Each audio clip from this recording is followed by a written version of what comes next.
You're listening to Men of Abundance, episode 198 with Drew Pittman. Today, we're talking about being a first-team dad. And if you feel you're a second-teamer or warming the bench, get ready to get in the game. Welcome to Men of Abundance, the podcast for those looking to level up their lives by hanging out with some of the greatest leaders and established professionals in our community, living a life of integrity, honor, and the abundance mentality. Prepare to pay it forward with your host, former Army medic turned lifestyle entrepreneur, Wally Carmichael.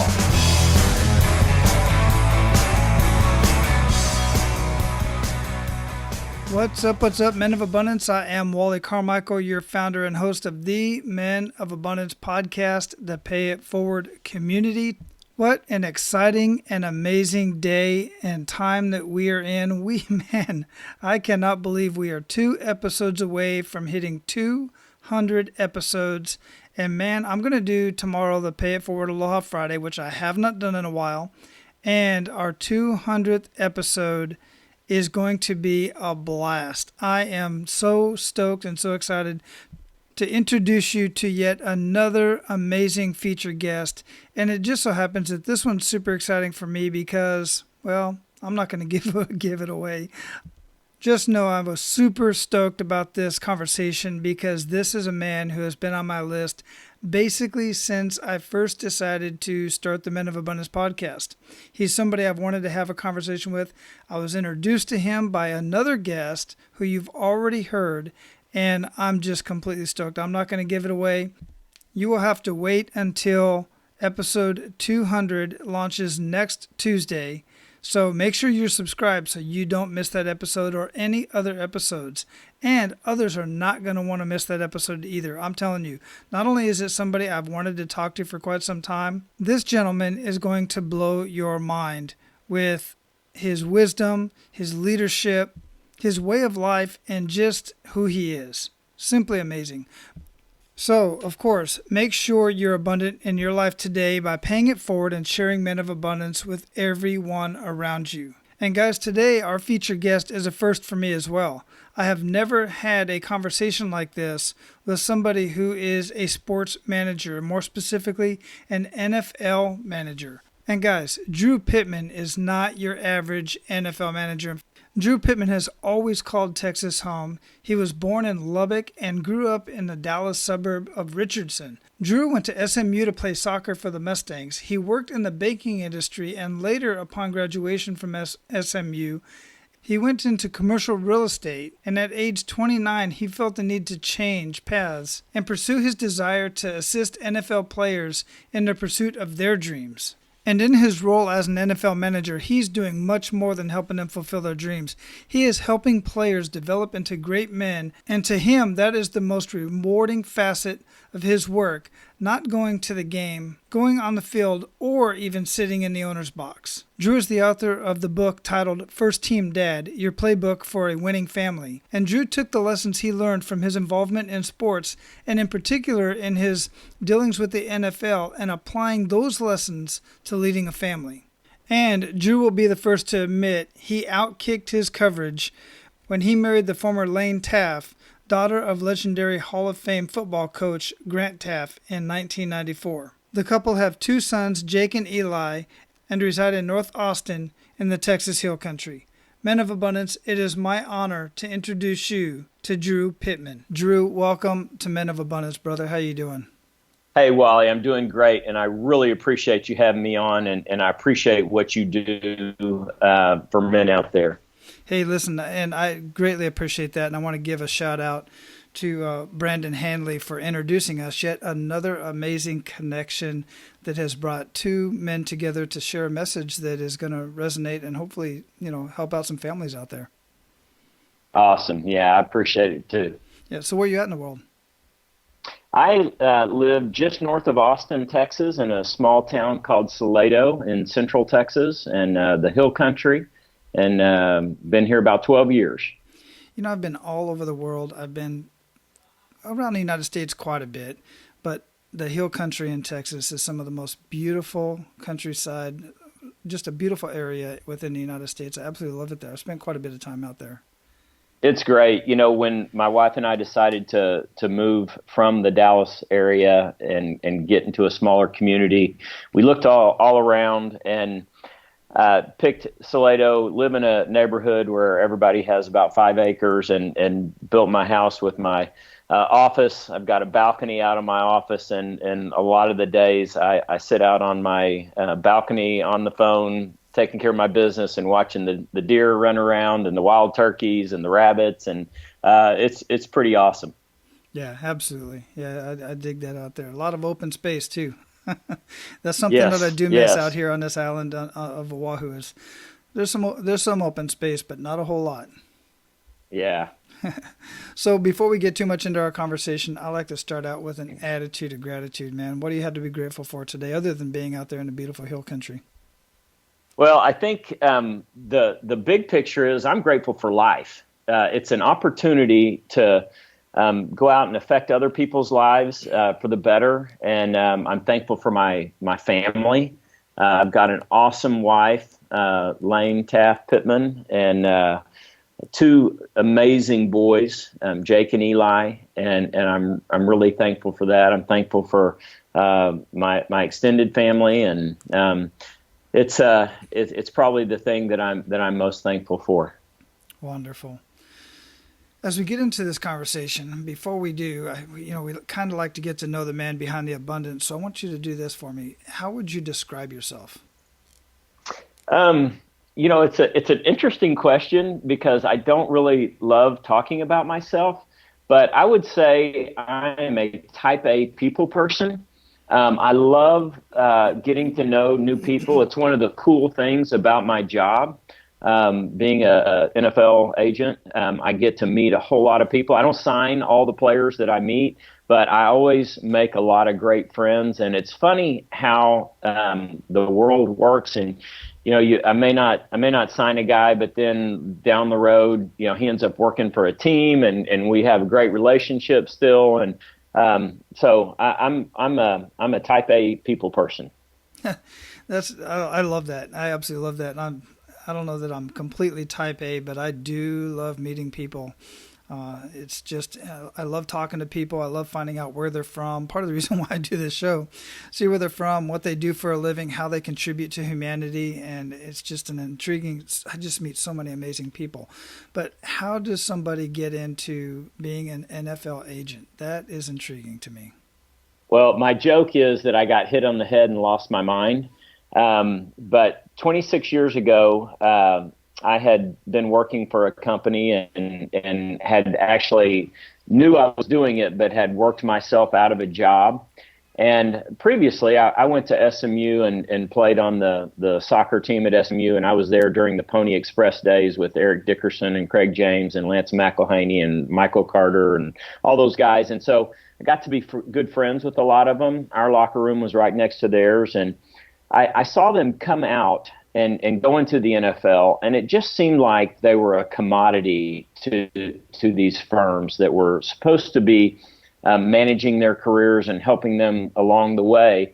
And it seemed like all they really looked at the player as was an asset.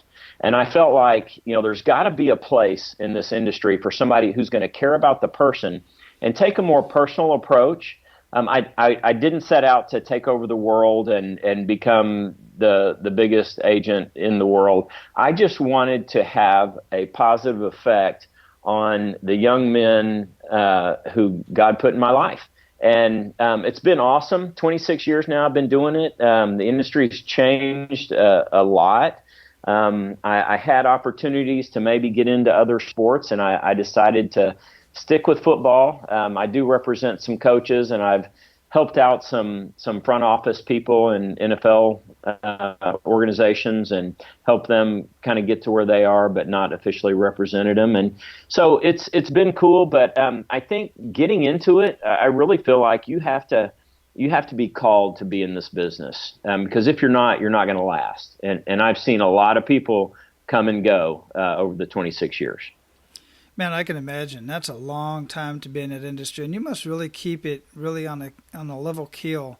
Hence the reason why you've written your book that we'll get into here in just a minute, because from what I know of the industry, other than the movies and what you see on the movies and stuff, I've met a couple other guys that are in the industry or were in the industry anyway and got out because it can be stressful unless you really have, kind of a balance in your life. And I don't believe there's ever really a true balance. There's more of a counterbalance, if you will. But you've at least got it together enough to be able to maintain your sanity and maintain, not have that's a stroke. debatable. Right, exactly, right. Agreed. You have to be slightly insane to do some of these jobs for sure, right. But you've done it for so long, and then you've got just an amazing family as well, and writing a book and doing everything else you have going on. That's impressive, dude. Well, I appreciate it. I think, again, the person that I am, I anything that's good that I've been able to do, I feel like it's because God's kind of pointed me in the right direction and kept to the guardrails up so I didn't get too far off base. And, gave me a heart for family. And because of that, I always felt like, I could go out and have some good clients and make a good living. Everybody thinks all sports agents are super rich, and if they knew the real finances behind the industry, they would laugh at all of us. But I didn't really care about the money part. I felt like if I was really good at what I did and I helped enough people get what they wanted, that I'd have plenty. And it's been the case. And there were times when I had to choose between going out and trying to secure another client or going to my kids' games, and I chose my kids' games all the time. Mm-hmm. I chose, taking my wife. We have date night every week. That's more important to me than becoming the biggest name in the business. Well, look, here's the thing, guys, and what Drew is talking about here that I 100% agree with, and you just got to see the pattern of the guys that I have conversations with here on Men of Abundance, and that is, when you put money first, you're prone to make the wrong decisions, and you're prone to put your time in the wrong areas. In contrast to that, when you do like Drew's talking about and put your priorities first, family first, not necessarily your selfish priorities, but make your priorities, make family first, make your clients, put some care into what you're doing, and that you truly care about your clients regardless of what it is that you're doing, then you're more prone to make the right decisions and be able to sleep better at night. And then the money will come. Like Jim Rohn says, the more people you help get what they want, then you'll get more than you even expected. I'm paraphrasing, but it's something like that, so I dig True. it. Yeah. And so we're going to get into your book, First Team Dad, your playbook for a winning family, here in just a minute. But before we do that, as you know, because you've listened to a couple episodes, we like to get into that kick in the gut moment, if only to just show that, one, we all get kicked down. They may be different. We all have different kick in the gut moments, but they're so similar in the fact that there's two choices you can make. You can either learn from it and move on and actually make something of it, or you can let it beat you down and just wander through life, as a kicked puppy dog type of thing. So if you would, share with us that kick in the gut moment and really make us feel that. Wow, you might have to edit this, but I think the kick is a little bit lower than the gut. And those happen too, yeah. Yeah, but there's so many of them in life, and I would say there were probably a couple of real in my life, real kick in the gut moments. That one was when I was 8 years old, and my parents brought my sister and I in and said they were getting a divorce. Mm. And it was back in the late 60s, and not everybody was getting divorced back then. So that was a little bit of a kick in the gut moment. But I'll tell you, my parents, if there's ever a way to divorce the right way, they did it. And they were amazing, and they stayed friends, and they never used us against each other. And so we rebounded from that very, very easily. The second time was probably, I would say, when in this business, you keep trying. I mean, getting over the hump and where you feel like you've made it is really tough to do. Where you really actually start making money and can pay your bills from doing the business, and you think you've made it, but you come to find out the young guys in the business, if they stay, this is usually where they get out of it. They think they've made it, and then they get that kick in the gut where a player leaves them for somebody else, or a guy that was making a bunch of money gets cut or gets renegotiated. And so there's been a lot of those. And I think the first couple of times that happened was when I was first trying to get over the hump. And I literally, I was driving to a meeting. I kind of felt like I was just about to get there, and I was driving to meet with a player, and I was supposed to go there to sign him to become my client. And he was going to be about a 3rd round pick, and it was going to be one of my highest drafted players. And I'm literally halfway out, outside of town on my way to see him, and he calls and says, "Hey, don't come." And he says, I signed with somebody else last night. And it was a kick in the gut. And I pulled over on the side of the road, and I was probably sobbing and just crying out to God, just saying, I thought this is where you wanted me. Why is this happening? I feel like I'm just about to turn the corner, and now I'm knocked down. And the thing that I learned from that was you can either throw in the towel and say, okay, or you can, and for me, I just asked God to guide me. And I just said, hey, if this isn't where you want me, I will do anything else that you want me to do. And I put it in his hands, and man, it wasn't 2 weeks later that some things started happening that I didn't expect, that I didn't work hard to make happen. And the doors just opened up to me, and I did get over the hump, and I did keep going. Yeah, I dig that. I dig that story, and I can feel that.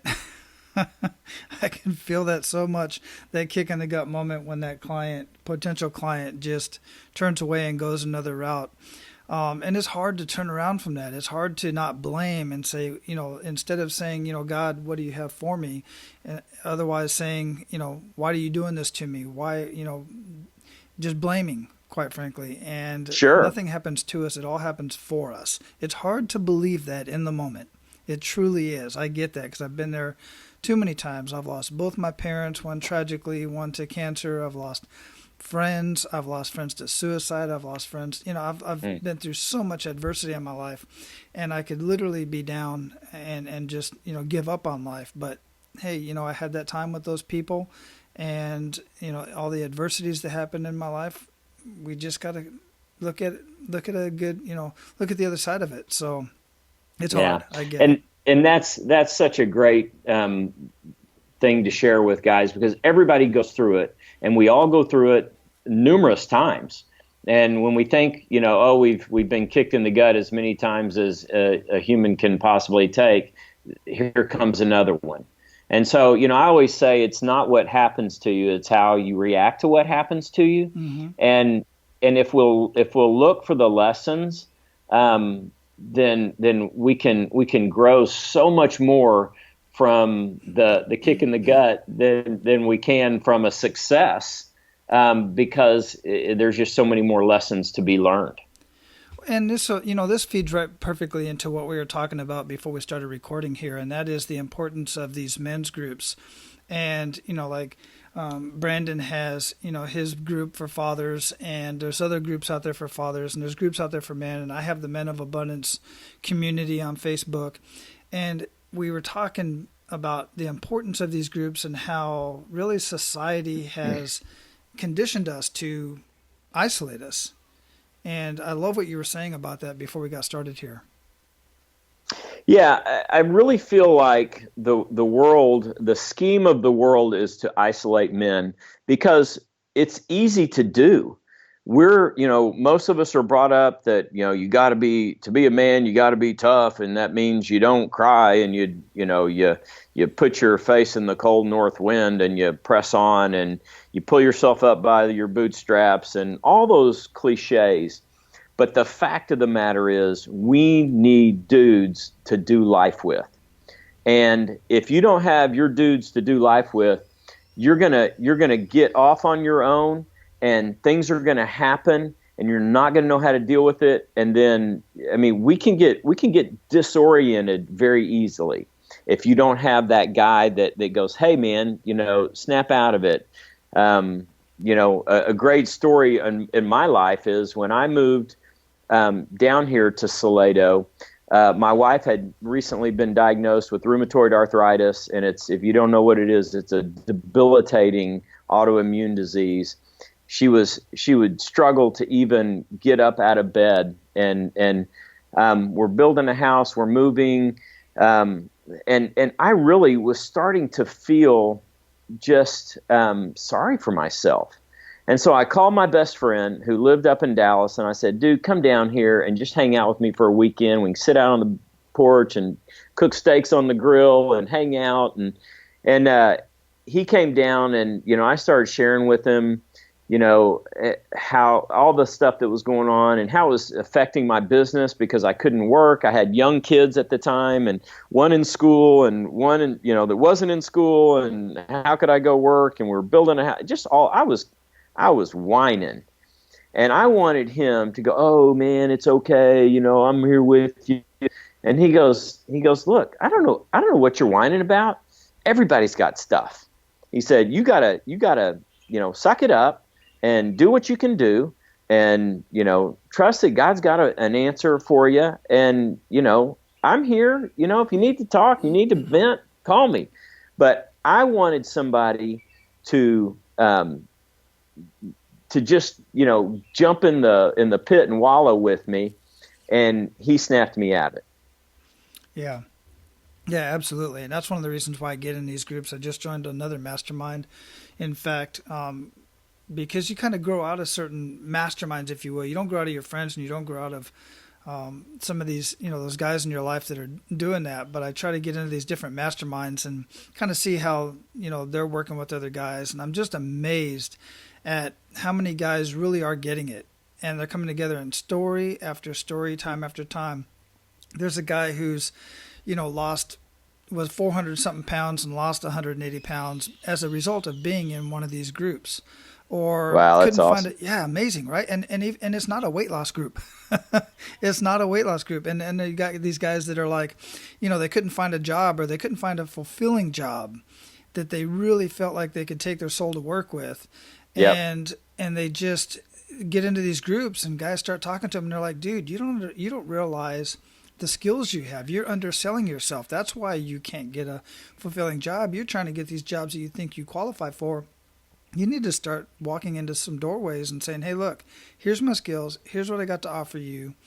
I know you got these positions. I would love to work for you. I know your company. I know your people, and just have the balls to do that. And these guys are behind that, saying, you got this, dude. This is where you need to go.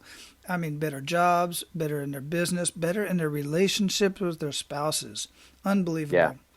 And better relationship with the kids. Yeah. That's amazing.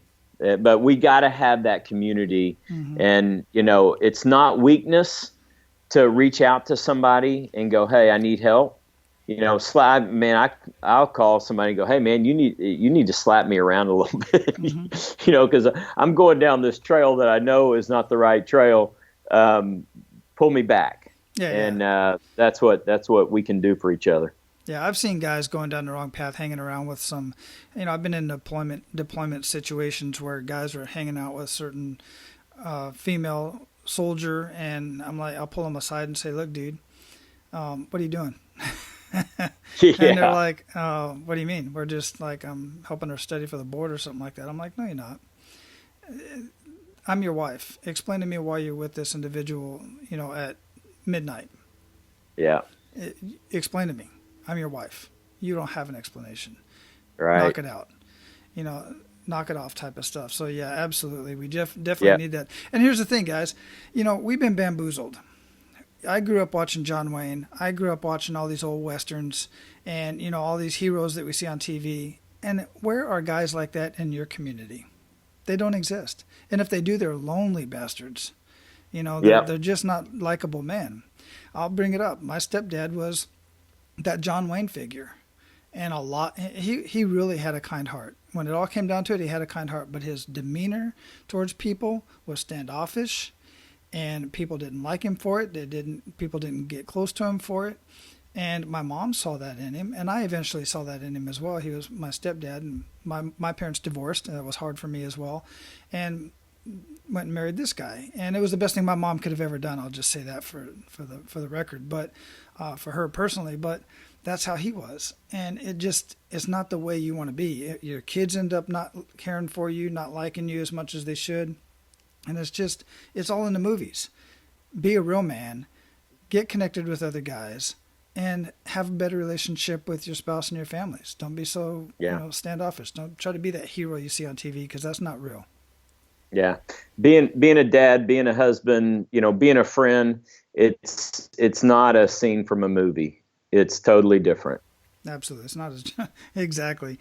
So let's get into, I am really intrigued to learn more about First Team Dad, because I have not gotten into this book. I've got so many books on my list, and I kind of prioritize them based on where I'm at in the world. But this is one that really is up my alley that I really want to get into, because I love this subject.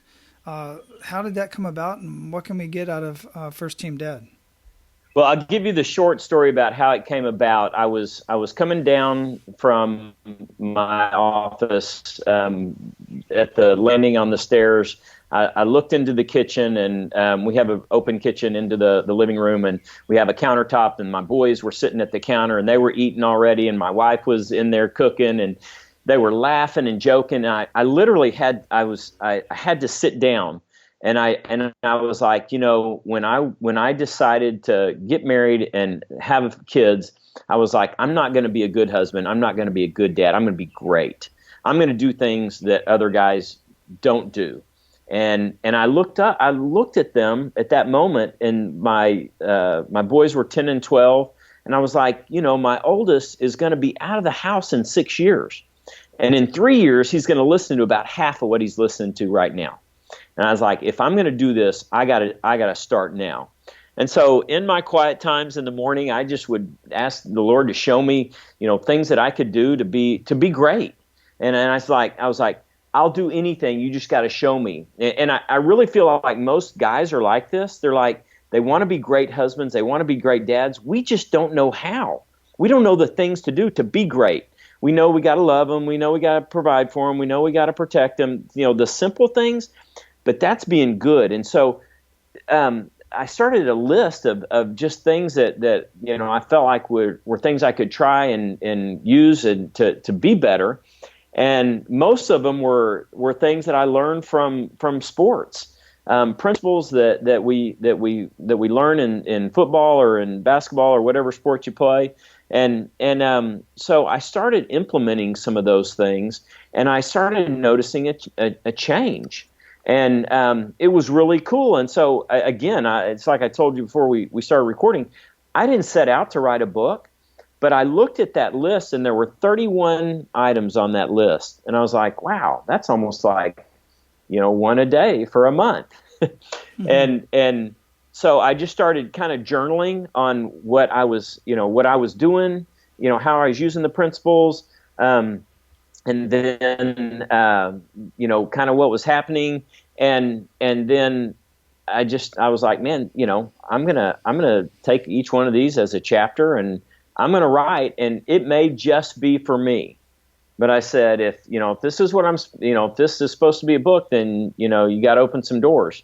And doors started opening, and I met a guy who had just written a book. He was Ken Coleman. I don't know if you know who Ken Coleman is. He moderates Dave Ramsey's show, and he was a part of the Catalyst Leadership podcast.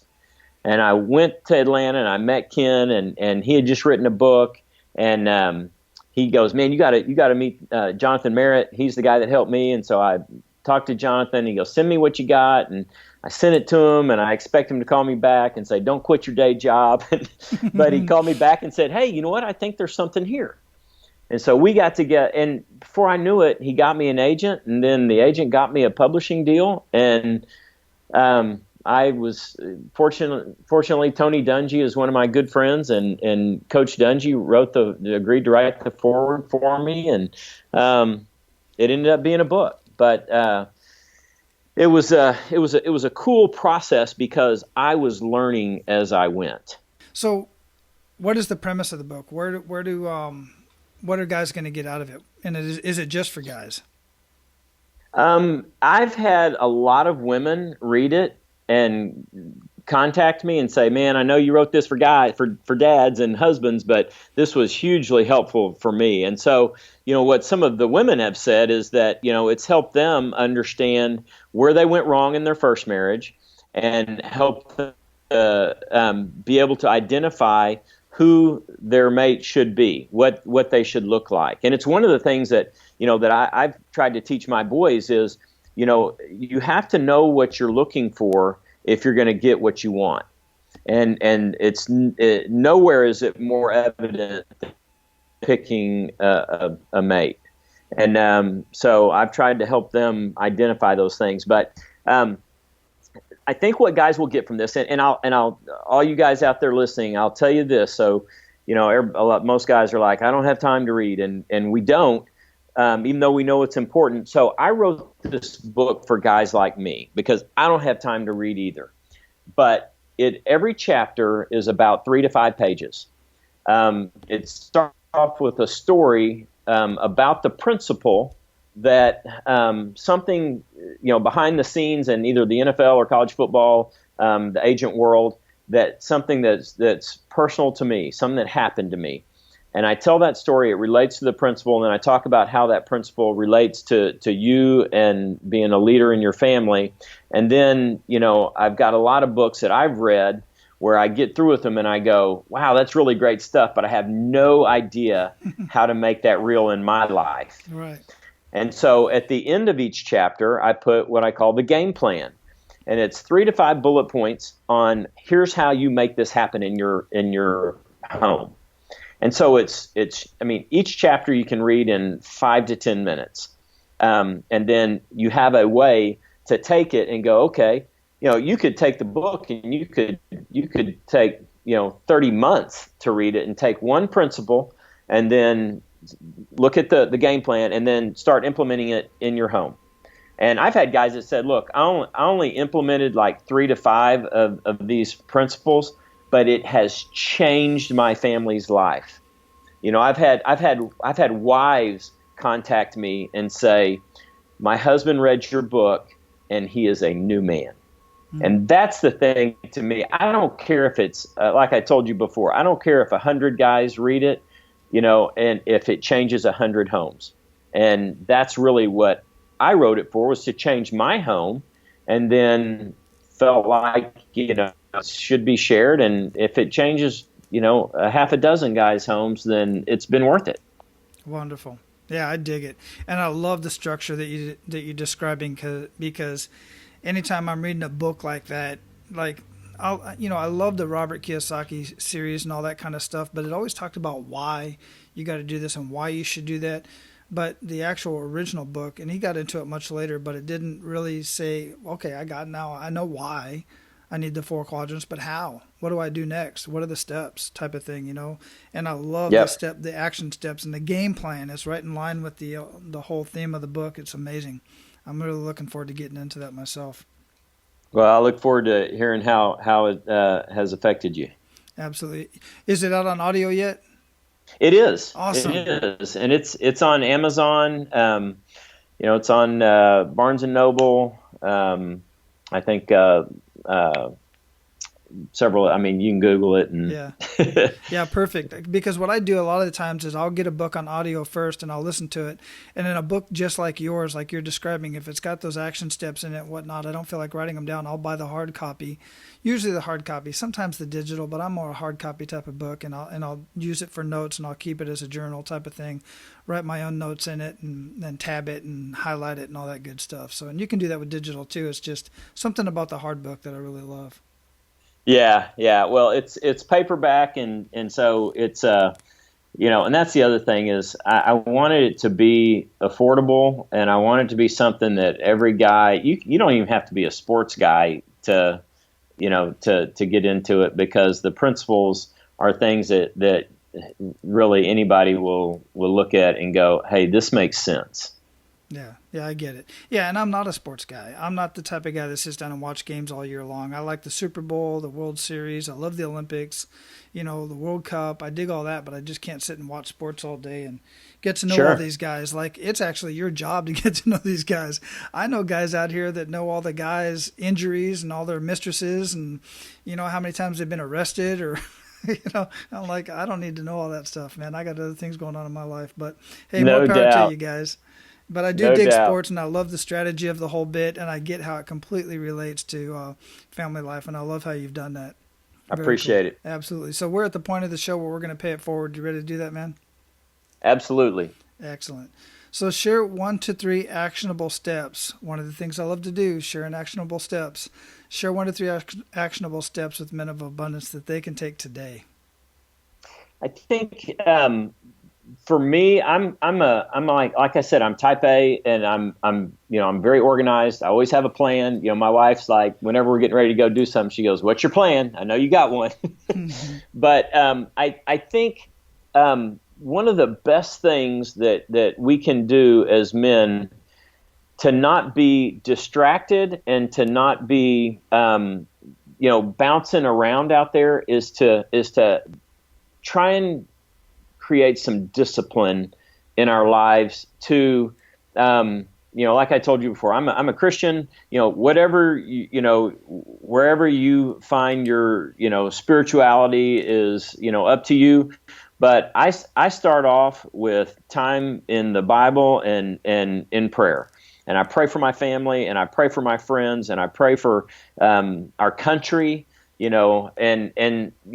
not, for me, it's about praying for others, and not, so often we go and it's like, oh God, I need this, I need that. It's about me. But so, start with something like that. I feel like exercise is huge. So, I encourage everybody, I can't run. I used to run. I can't run anymore because of my knees. So I got into cycling. Find whatever it is for you, even if it's going for a walk in your neighborhood and, just appreciating, the creation, is something that I think is important. And then, I also feel like, the things that we plan into our lives are the things that we're gonna really focus on. And I always say, look at your calendar and look at your checkbook, and I'll tell you what's important to you. And so, I think if guys will be intentional, and I talk about that a lot in the book, is being intentional about, doing things with your kids, doing things with your spouse. My wife and I have date night. In fact, tonight's date night. We're going to celebrate Valentine's Day tonight, and the kids are going off to a basketball game with their uncle. And but you got to be intentional about that. You got to plan these things, because this world is busy.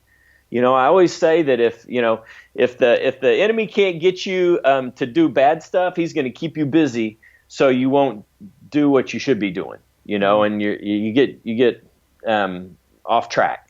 And so be intentional about planning things. I take each one of my boys on a one-on-one trip once a year, just me and them.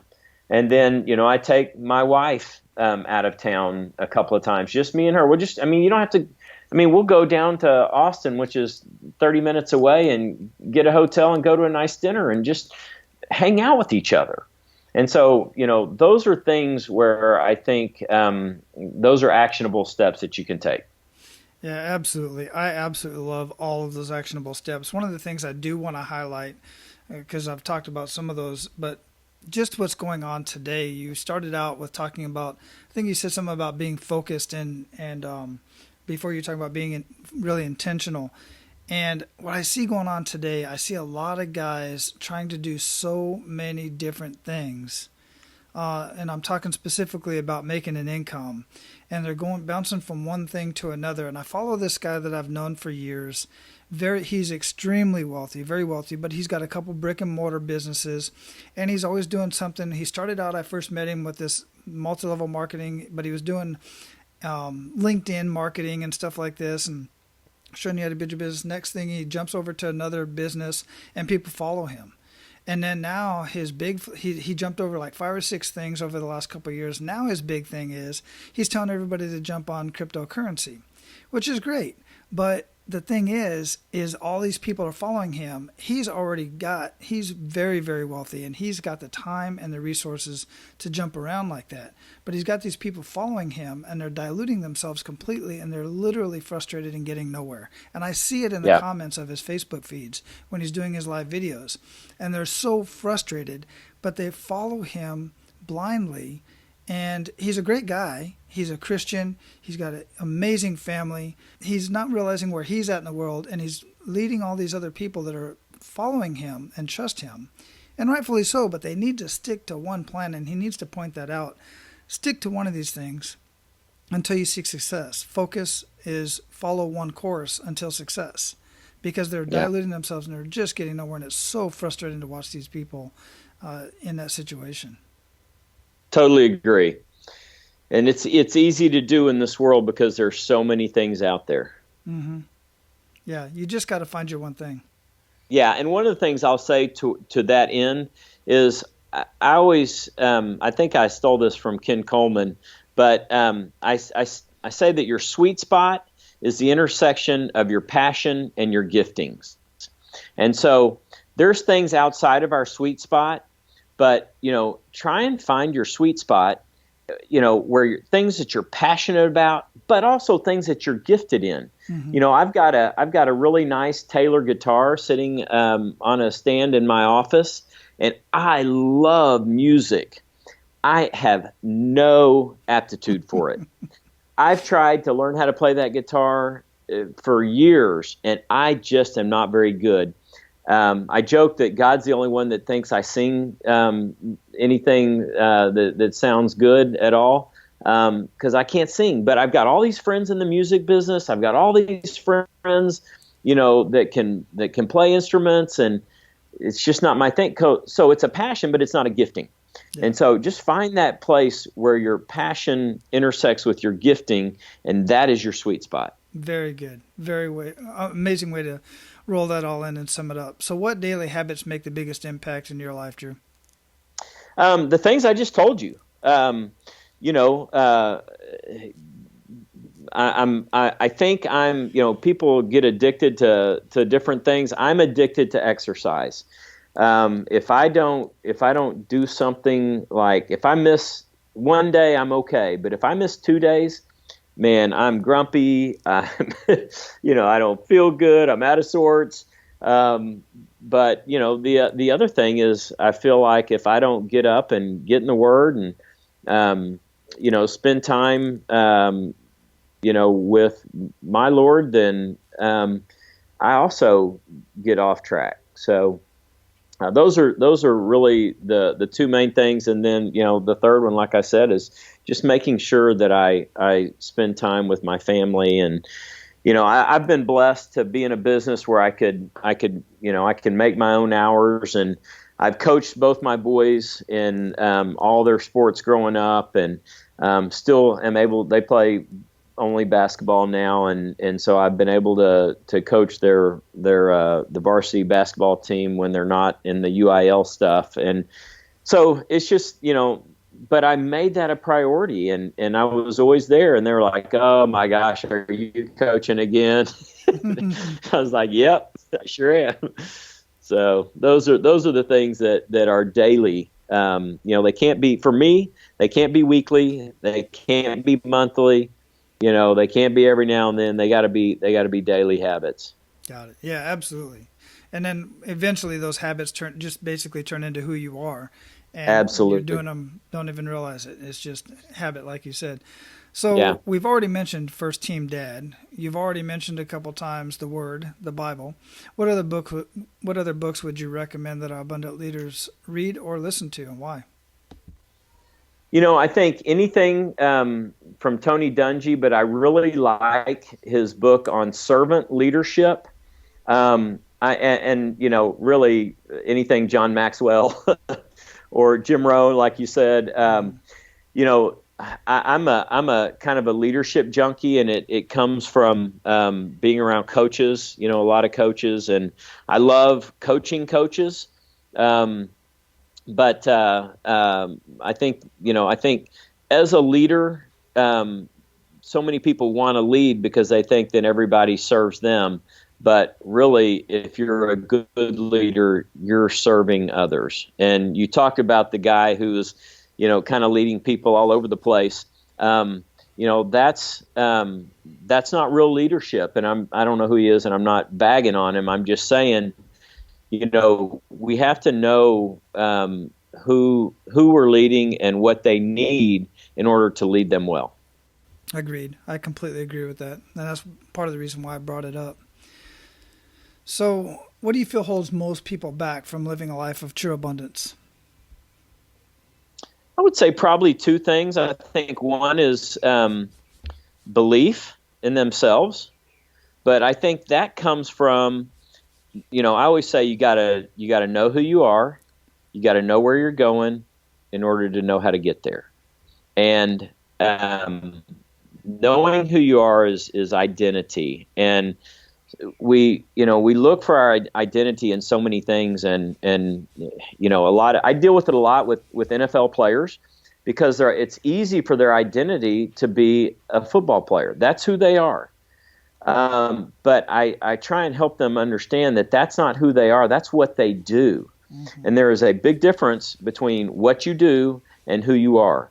And so finding your identity as, whether it be as a child of God, a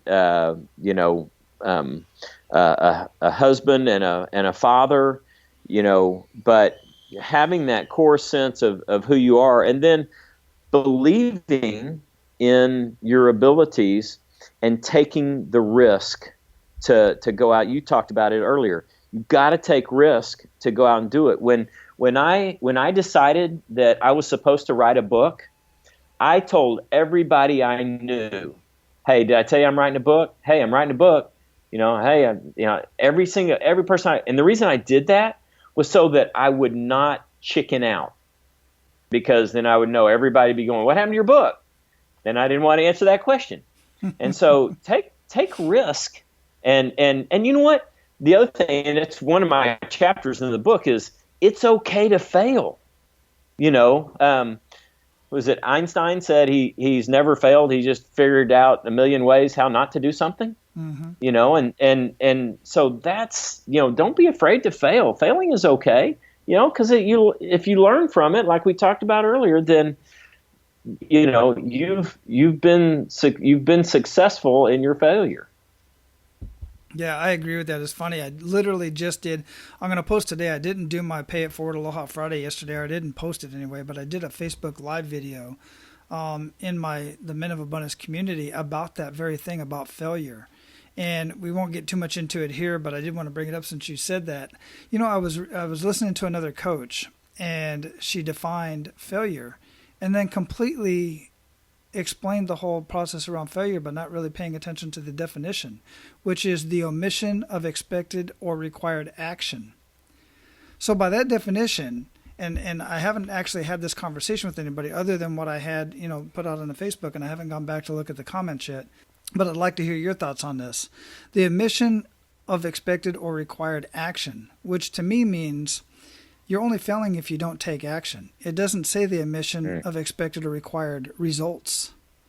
So if you're not taking action, you're failing. If you are taking action, by definition, you are not failing. You may not be getting the results you want, but that just comes from the learning process. What you're doing is you're learning by taking action. You're not failing.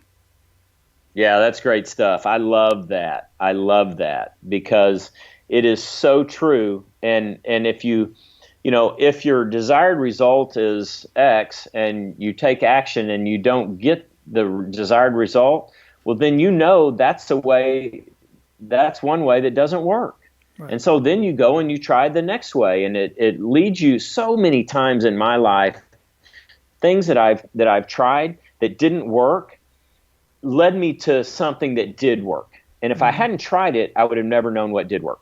And then on top of that, and chances are, because this has happened to me and many others, is it led you to something you didn't even realize that you would enjoy doing, because it took you down a different path entirely. Very true. Yeah, Very true. So what does living a life of abundance mean to you, Drew?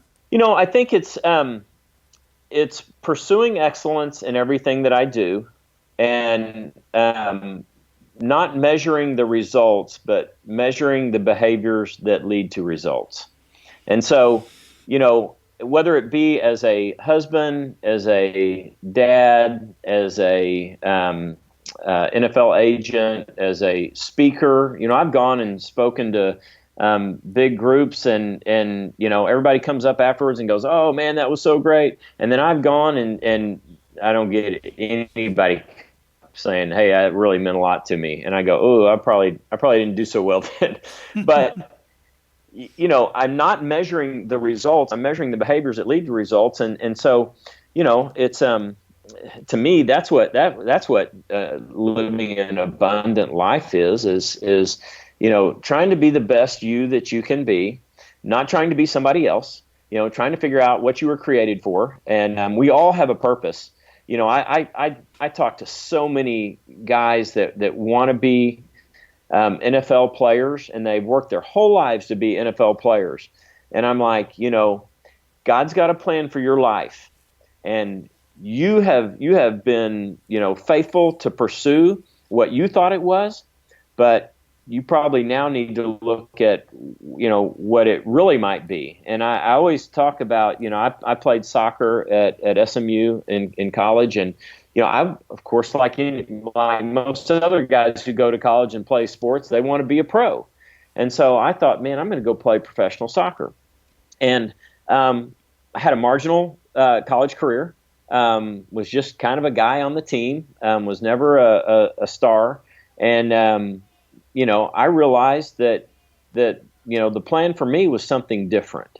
And that's probably what led me to become a sports agent. Again, I met some of those guys at SMU, and I saw what happened to them. And so there's always something. And so if you want to live an abundant life, strive for what you want, get some divine guidance along the way, every step along the way, and, have fun in the journey, because, you blink and it's over.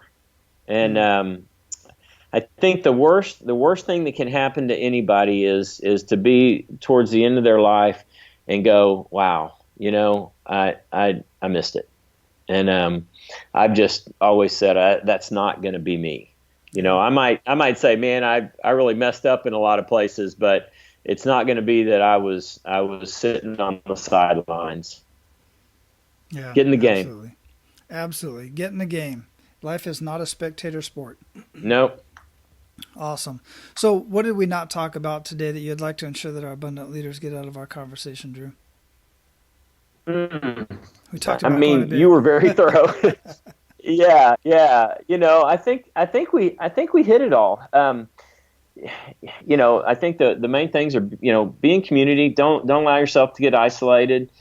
Take chances. Figure out what you like and what you're gifted at. Go for it. Don't worry about failing. Strive to be the best you can be. While you're doing some amazing things, you're doing things that I'm not gifted to do. So I shouldn't try and be you, and you shouldn't try and be me, and we should, both. We should connect with our brothers and sow into other people's lives. I think, more than anything, I just say people need to sow into other people's lives. It's become such a me world, and it's as evident in sports as it is anywhere.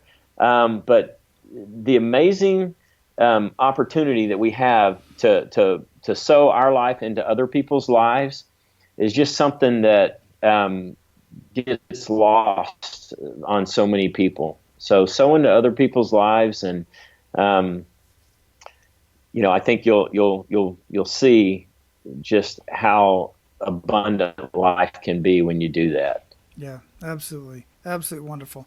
So, brother, we're going to close this up. We already mentioned it. You can find your book, First Team Dad, your playbook for a winning family, on Amazon and other locations. I'll have any of those linked up in the show notes at menofabundance.com. And, man, it's been a great conversation. Is there anything else that you would like to put out there as far as how they can get, our guys and some of the ladies, in fact, can get in contact with you or get a hold of your book?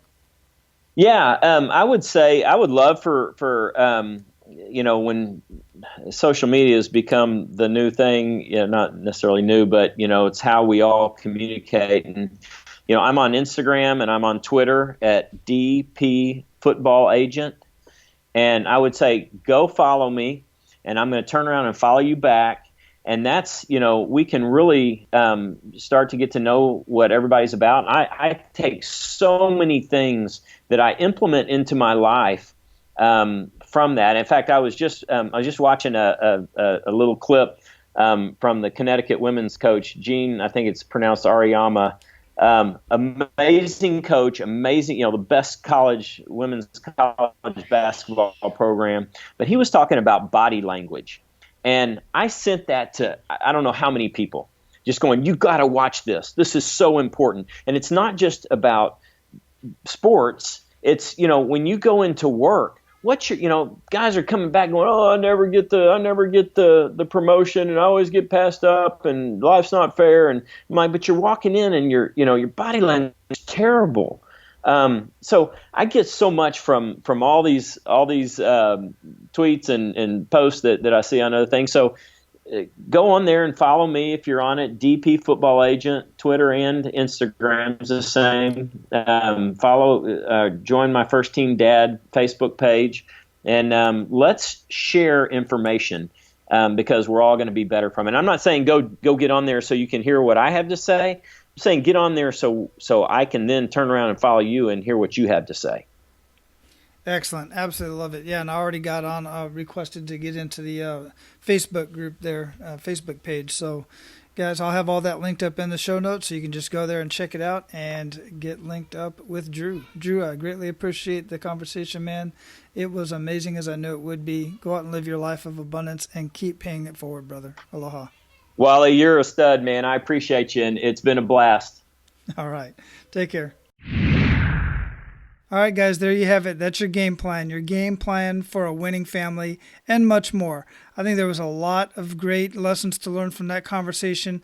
I will certainly be going back and listening to that one again. And yes, I actually do listen to my own show. I listen to it because I love to hear the conversations. And just like reading a good book or watching a great movie, you always find something new that you didn't realize before. I get new insights every time I listen to one of my episodes and listen to these conversations over again. So I suggest you go back and listen to this again, but hey, I'm happy that you listened to it once. Now, go out and live your life of abundance and make sure to pay it forward. That's all for today, Abundance Leaders. For more about our guests and the powerful information we shared with you today, be sure to sign up for our mailing list at menofabundance.com. We appreciate your time and look forward to hanging out with you on our next episode. So until then, be sure to pay it forward and live your life of abundance.